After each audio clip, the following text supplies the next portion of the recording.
Hey guys, it's Steven here at Southside. Welcome to my first YouTube tutorial video. This one is about how to blend colored pencil using rubbing alcohol. A lot of you have colored pencils, and so if you'd like a more blended look, maybe more like a watercolor look, but you don't have watercolor or other paints, this is a really fun technique and useful in getting some nicer blends with your colored pencils.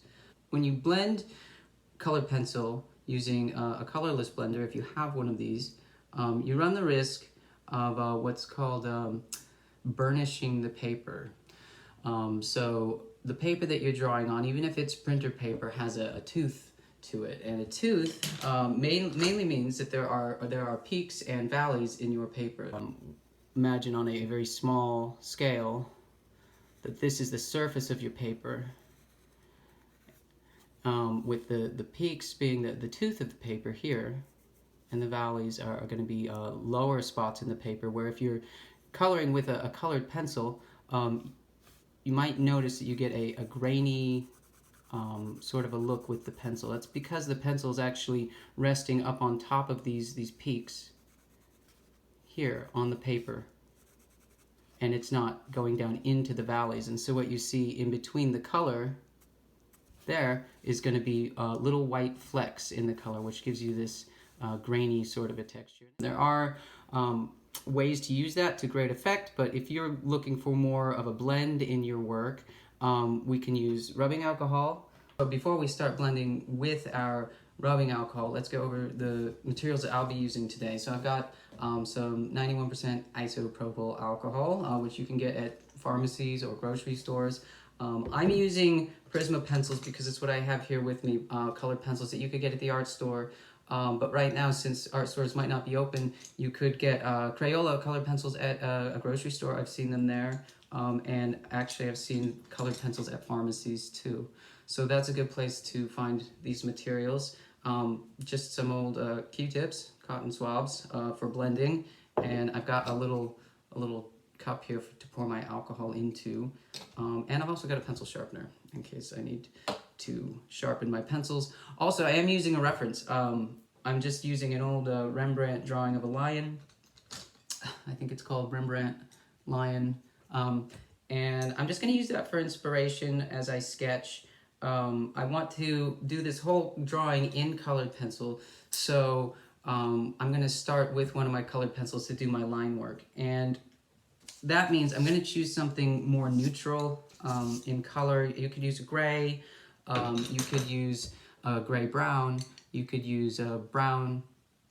This one's a chocolate brown. I'm going to probably use this burnt ochre. This looks kind of nice. It's a warmer brown, and if I'm going to do my line more traditionally with yellows, oranges, and browns, this, when I blend it, should blend nicely with the rest of the color that I'm going to use.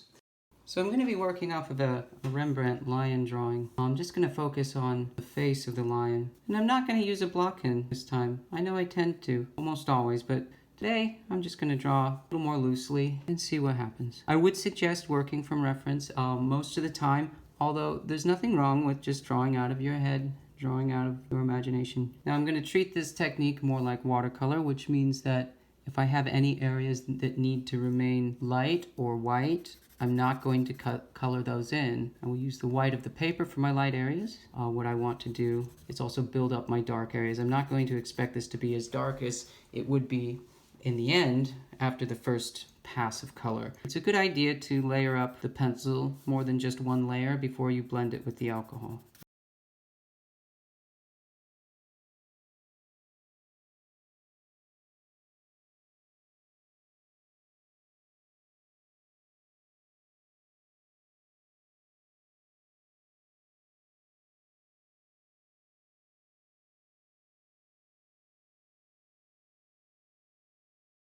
When the alcohol touches the pencil, it can cause the color to appear more intense, although that does lighten up a bit as it dries again.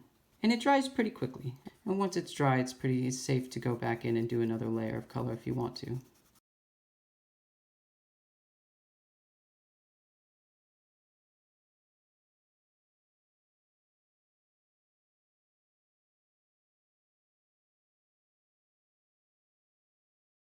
think that's as far as I'm going to take this example, but hopefully you got a good idea of the technique of blending colored pencil with rubbing alcohol, and I hope that you enjoyed this video.